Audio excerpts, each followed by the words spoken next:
नमस्कार साथियों, मैं मिथिलेश सिंह ज्योतिष की चर्चा में आप सभी के बीच हाजिर हूँ। इसी के साथ आप सभी से आग्रह करता हूँ, चैनल को सब्सक्राइब करें, लाइक करें और शेयर करें। आप सभी का यूट्यूब चैनल मीट एस्ट्रो 10 पर स्वागत है। आज चर्चा का विषय है धनु लग्न में लग्नेश गुरु जब 10वें भाव में जाकर कन्या राशि में विराजमान होंगे तो किस प्रकार का प्रभाव देखा जाएगा। इस संयोग के साथ गुरु का प्रभाव किस प्रकार का रहने वाला है, इस बात को समझने का प्रयास करें।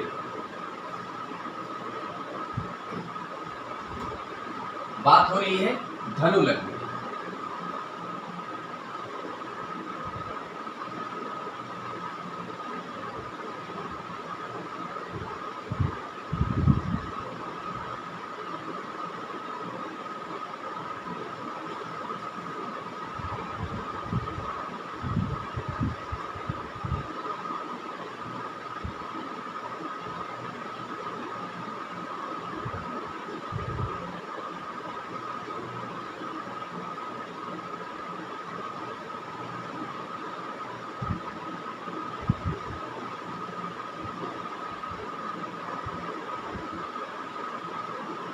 आप सभी जानते हैं इसको पहला भाव भी कहते हैं और लग्न भाव भी कहते हैं।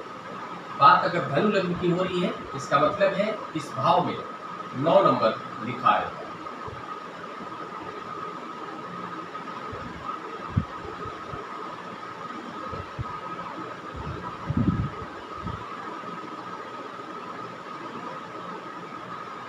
संयोग हो रही है। इस संयोग में हम देख रहे हैं कि लग्नेश गुरु कन्या राशि में विराजमान है।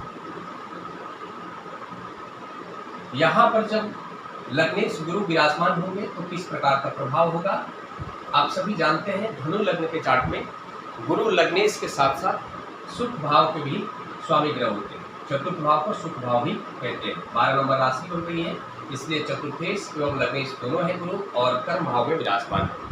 यह हम लोग के सामने संयोग है और इस संयोग में गुरु का किस प्रकार का प्रभाव होगा इसको समझना है। सामान्य तौर पर हम सभी जानते हैं धनु लग्न का जो जातक होता है थोड़ा एग्रेसिव स्वभाव का होता है। उसके अंदर हमें कह सकते हैं कि रोग प्रतिरोधक क्षमता अच्छी देखी जाती है, क्योंकि धनु राशि अग्नि तत्व राशि के अंतर्गत आता है। साथ में ऐसा जो जातक होता है निडर स्वभाव वाला भी होता है। उसके अंदर एक नेतृत्व करने की क्षमता भी देखी जाती है। गुरु के प्रभाव में रहने के कारण ऐसा जातक ज्ञानी प्रवृत्ति का होता है। हर प्रकार के रहस्यवादी ज्ञान को समझने में सक्षम होता है। साथ में ऐसा जातक शिक्षक की तरह व्यवहार करने वाला होता है, समाज के लिए हितकर होता है। ये सामान्य प्रभाव होता है। साथ में इस संयोग में हम देखेंगे कि लग्नेश गुरु 10वें भाव में जाकर विराजमान हो रहे हैं कन्या राशि में। कन्या राशि के स्वामी ग्रह बुध। गुरु का संबंध बुध से हो रहा है एवं कर्म भाव से हो रहा है। इस संयोग में यह भी देखेंगे कि गुरु चतुर्थेश होकर कर्म भाव में जाकर विराजमान हो रहे हैं।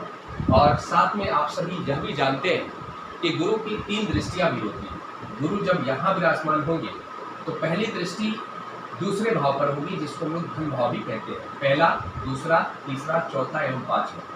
साथ में गुरु की जो दूसरी दृष्टि है सुख भाव पर होगी, जहाँ पर 12 नंबर राशि बन रही है। और गुरु की जो तीसरी दृष्टि होगी वो 6ठे भाव में होगी, जहाँ पर 2 नंबर राशि बन रही है। इस संयोग में हमें पता चल रहा है कि लग्नेश का सीधा संबंध कर्म भाव से है, साथ में सुखेश का सीधा संबंध कर्म भाव से है। इस बात से पता चलता है ऐसा जो जातक होगा उसका कार्य गुरु के क्षेत्र से जुड़ा हुआ हो सकता है।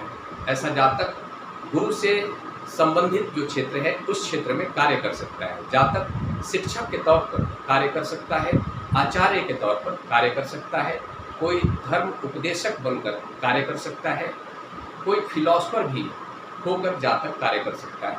लेकिन यहाँ पर एक बात समझ में आ रही है कि जैसे ही इस लग्न चार्ट में गुरु लग्नेश का संबंध कन्या राशि से होगा, कर्म भाव से होगा, इस बात से हमें पता चलता है कि जातक के व्यक्तित्व में थोड़ा सा जो गुरु का जो तत्व होगा उसमें कमी आएगी। किस प्रकार की कमी आएगी?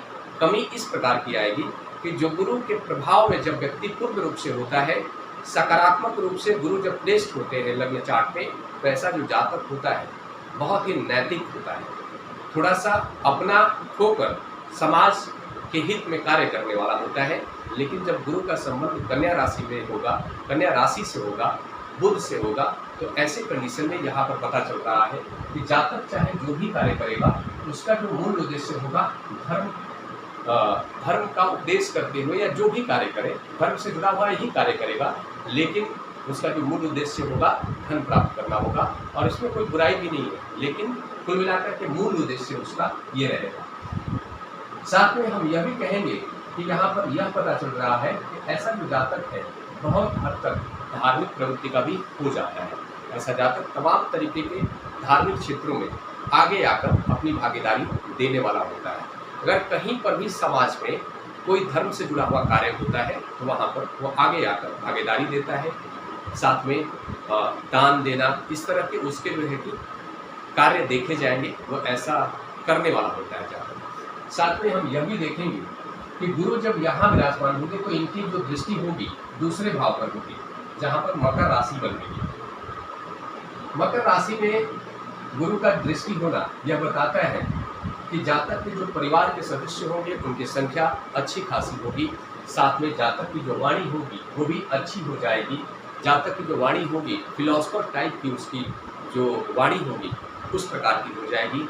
जातक की वाणी में एक आकर्षण आ जाएगा, साथ में गुरु के क्षेत्र से जुड़ा हुआ है अगर जातक कार्य करता है तो उससे धन की प्राप्ति भी होगी। साथ में हम यह भी देख रहे हैं कि इस संयोग के साथ में जातक को कभी भी धन की चाहे जितनी समस्या आ जाए, लेकिन लास्ट मोमेंट पर गुरु उसका काम चला लेंगे, इस प्रकार के सहयोग के साथ में, क्योंकि गुरु का दृष्टि यहाँ पर हो रहा है। दूसरी अच्छी बात यह है कि यहाँ पर गुरु जो है रिश्तेदार के साथ में, कुटुंब के साथ में जो संबंध है उसको अच्छा बनाकर रखने का प्रयास भी करेंगे।